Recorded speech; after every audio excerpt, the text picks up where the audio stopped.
Good day everyone. Today I'll be discussing about the lesson 19 entitled Differentiating Functions of Non-State Institutions in Society. What is non-state institutions? Non-state institutions are any groups, networks, organizations, or entity that functions outside the formal or direct support of the state. They may be, however, recognized by the state to some extent. So ang institution nga ini kuno hindi sakop sa gobyerno kag wala direkta nga suporta kag pagkontrol halin sa gobyerno. Non-state institutions include the following.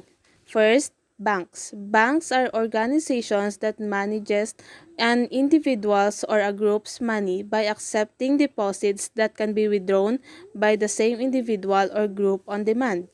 A bank can also lend money, collect bills, buy foreign currencies, give valuables for safety, and evaluate a business credibility among its other functions. Next, corporations. A corporation is a company owned and controlled by a number of people.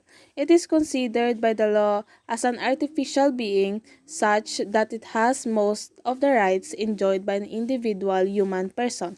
These include the right to enter into contracts, loan and borrow money, sue and be sued, hire employees and own assets, and pay taxes. Notable examples of corporations are San Miguel Foods Incorporated, Pilipinas Shell Petroleum Corporation, Philippine Long Distance Telephone PLDT Company, Telecommunications, Nestle Philippines Incorporated. Next, cooperatives. A cooperative is a farm, a business, or other organizations that is owned and run jointly by its members who share the profits or benefits. Some examples of cooperatives in the Philippines are Tabuk Farmers Cooperative, Tagalog Cooperative Training Center, and ACDI Multipurpose Cooperative.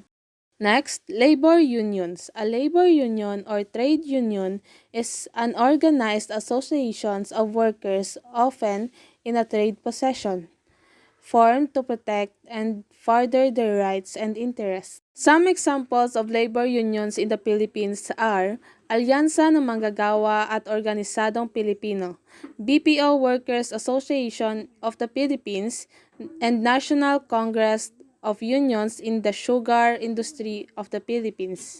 Next, transnational advocacy groups. Transnational advocacy groups, also referred to as transnational advocacy, are those actors working internationally on an issue who are bound together by shared values, a common discourse, and dense exchange of information and services. Amo ni sila ang mga groups nga nagaobra international level para sa isa ka particular nga issue. Some examples of transnational advocacy groups are Human Rights Campaign, Center for Individual Rights, Earth Rights International, and Animal Protection Institute. Next, development agencies. Development agencies are organizations whose functions is to provide assistance to specific areas by providing economic, monetary, leadership, governance, and coordinations, and implementation aid.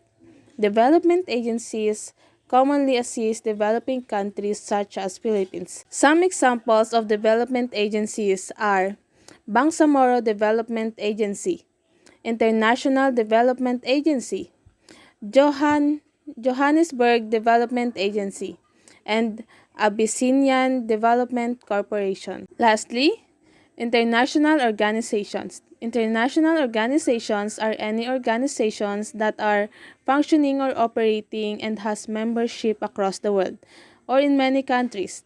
Non-state international organizations are also called international non-governmental organizations. Ini sila ang mga organizations nga naga-operate kag may membership sa bilog nga kalibutan. Some examples of international organizations are World Organizations of Scout Movements, Amnesty International, International Committee of the Red Cross, and Médecins Sans Frontières (MSF) or Doctors Without Borders.